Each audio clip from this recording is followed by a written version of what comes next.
Have you wanted to place furniture manually in your ship, or struggled exploring planets due to the long travel distance between markers? Well, having reached almost 200 hours in Starfield since its launch last month, I've come up with 12 advanced tips I wish I'd known sooner. Oh, and I should mention, if I do sound a little off, it's because I'm just getting over a cold. But anyway, let's get into it. Now, I just mentioned planet exploration, and as it stands, it's pretty time consuming due to the travel lengths. Well, what if there was a way to travel faster rather than running? Well, there is. We all have the vertical jump enabled. It's the native bound controls. However, there is an alternative, forward thrust. Take for example here, we're going to use the sleeping bags to measure how far we can jump forwards. Placing a sleeping bag now underneath us, we can see how far we jumped. And we're going to repeat this now, but with the alternate forward boost. And as you can see, we're getting about double the distance in the same amount of time on a flat piece of terrain. Imagine how much faster this would be in a low-grav planet or from higher terrain. So the question is, how do we do this? How do we activate it? Well, you head to your bindings and then scroll down to the jump section. You'll then need to click the alternate keybind box and enter a key. I'm using left alt. And from here, if you jump back in game, it should now work when I press left alt. And this allows us to cover terrain much faster, though we still need a custom-made speeder bike, in my opinion. Also, I should mention, I think this is only available on PC, so I do apologize for that. Now, that's not the only thing, though, when it does come to traveling faster in game. If you head to the Red Mile, it has one of the best aid items available in game, and I haven't found it anywhere else. So if you head to the bar, you'll be able to purchase Runner's Rush. This drink is designed for the runners, boosting speed by 20% and increasing oxygen recovery by 25%, meaning you can run faster for longer. And you'll also be able to stave off damage thanks to the plus 50 damage resistance. So if you value your time and you have 1 to 2 kilometers run to the next mission waypoint on a planet, pop one of these and get there. The great thing is you don't need to worry about getting back to your ship afterwards unless you're over encumbered, because you can fast travel. But if you're someone who prefers to play in space, then you'll probably want to be leveling up your ship piloting skills.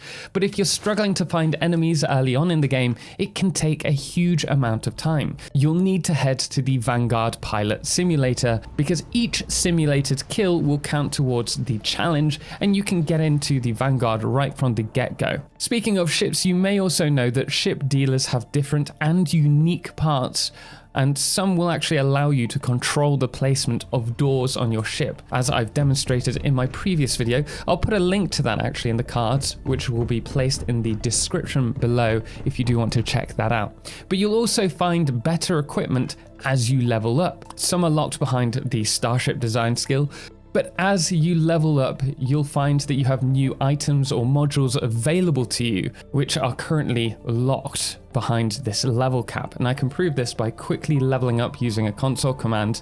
And as you can see, jumping back in, we have access to all these other modules, which we didn't have access to before.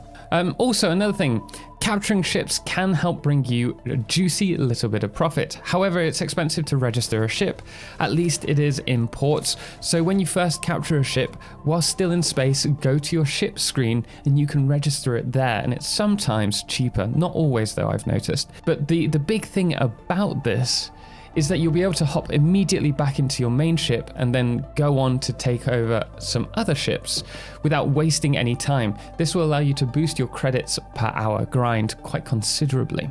When it comes to leveling, one of the most underrated features in the game is the ability to sleep, and you should be sleeping regularly, and if possible with a companion as well. So sleeping, as we all know, refills health. It can also cure ailments, but it also gives you a 10% boost to experience. And if you sleep with a companion, you'll also receive the emotional security buff, which improves the experience gain from 10% for 24 minutes to 15% extra XP for 24 minutes.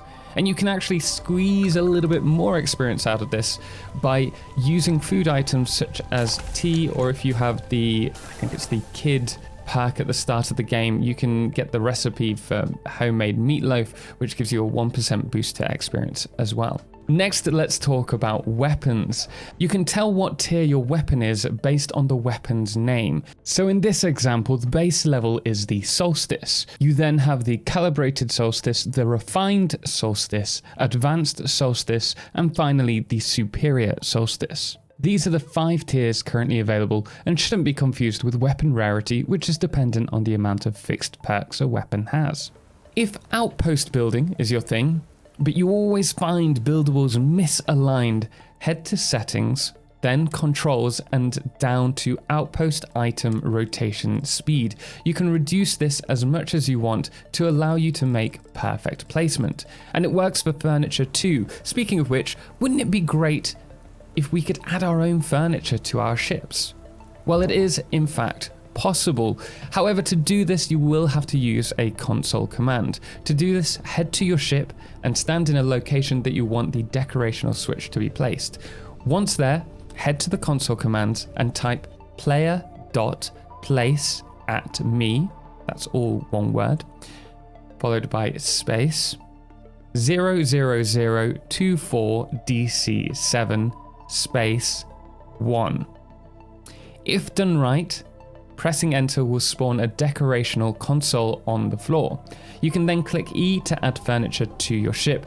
Just be aware that you won't be able to move that console once it's been placed. It'll even stay like this whilst you travel around, providing that you don't change anything about your ship, in which case I think it gets all stripped out and you'll have to redo it again. And I have noticed that this can cause crashes if you interact with the items, so consider it only if you want to use it for aesthetics. You're not actually going to be adding items and viewing them from the inventory screen. I would also like to say a huge thanks to Calamity for helping me with this. They're the ones that have suggested some of the tips, including the one that I've just mentioned. Now, I know a few of you may consider using console commands as cheating, but it certainly isn't illegal. However, many activities in this game are, stealing for one or smuggling contraband. If you get caught, I highly recommend only going to jail if you've only recently leveled up. The reason is simple: going to jail deletes a fair amount of your experience towards the next level. So this is very painful if you're later in the game and reaching higher levels because of the amount of experience points that it takes to level up. So make sure to consider that when given the option to go to jail or not.